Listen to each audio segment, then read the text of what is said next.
Cheers! It's Reviews with Booze, and I'm Winston Smith. Today we're talking about motherfucking TOMAHAWK. Their most recent release, Oddfellows.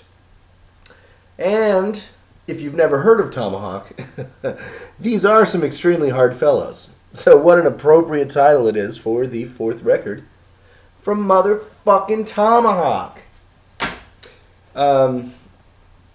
For people who don't know, TOMAHAWK is fronted by Mike Patton, the famous Mike Patton, who, if you don't know who he is, well, he's been involved in some of the most oddest projects ever to be done. You know what I mean? All sorts of shit. Busy fucking man. I mean, there's a lot of people even fucking heard of Moonraker before and shit, doing some... Anyway, but, you know, most famous for Faith No More, Mr. Bungle, and phantomas, I guess, would probably be the three main projects. When people say like Executioners, I didn't really get into some of that popular and hip-hop stuff. But anyways, and there's a new bass player on this record, the famous Trevor Dunn from Mr. Bungle. It's pretty cool. Although I must say it doesn't really change the style of phantomas too much having Trevor Dunn, in my opinion. Of course, this album feels like a return kind of to form of what TOMAHAWK was originally kind of about.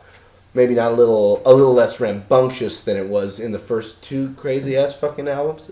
Not that they were like overly heavy, because it's quite moderate, you know, medium-paced stuff. But it's not like the departure Anonymous, which was the last record, which kind of departed from their style, broke away, which is kind of cool. TOMAHAWK's a band who's willing to do whatever the fuck they want, whenever the fuck they want, and that's why there's a lot of uniqueness in the songs, and they vary well on each album. But Anonymous was all Native American traditional tunes redone motherfucking Mike Patton style, which is crazy as fuck. So it's obviously quite odd, and now they kind of went back to the fucking rock stuff. Done Mike Patton style! And, you know, it can be quite odd. Quite odd indeed, these fellows. As far as the actual album goes, though, I really enjoyed it. You know, as a fan of TOMAHAWK, I really enjoyed the first couple albums. And Anonymous is actually pretty cool, too. It isn't something that you throw on when people who aren't into weird-ass shit are around. But, you know, the songs on here, it starts off with maybe a misrepresentation of what the album is kind of about. And that is the title track, Oddfellows, which has kind of a harsh riff. You know, just a harsh choice of a progression that fucking... and kind of gets with some annoying guitars and stuff. It is a cool song, though, however, and I enjoy it. But for the most part, this album is actually pretty fucking mellow, it seems, you know, in a TOMAHAWK way. Consider that. These guys are not going to do traditional or normal fucking music. They're just not going to, you know. Fucking, that's because these guys are brilliant in their own mind. And we all can't be that way. And if everybody was that way, well, then they wouldn't be brilliant at all, would they? So, God bless those motherfuckers. You know what I'm saying? Reviews of Booze. My favorite song is track 3, IOU, and it's just a mellow little thing. And the reason I liked it so much was just the lyric of I owe you a love song for everything I've done wrong. You know, like, it's a cool concept, you know, being somebody who maybe never even wrote a love song before. Like myself, but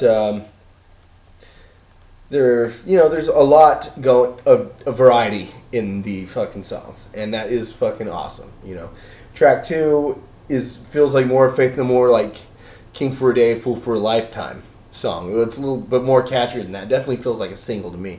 I don't know if it is, but it should be. The song Quiet Few, track 7, builds at the end to probably the peak of intensity on the album, where it's just fast and obnoxious and wild and almost what everybody would fucking expect from these dudes. You know, but there is a lot of great songs in here. I think it's successful. Successful release for these guys. I think fans will be really psyched, especially to see them back on tour. And who else could replace a lost member other than fucking Mr. Trevor Dunn? So I think everybody who enjoys Tomahawk will be into this. And if not, well then I'm a motherfucking fuckface. I'm Winston Smith. This is Reviews with Blues. Please subscribe, and we'll see you guys around. Thank you very much. Cheers.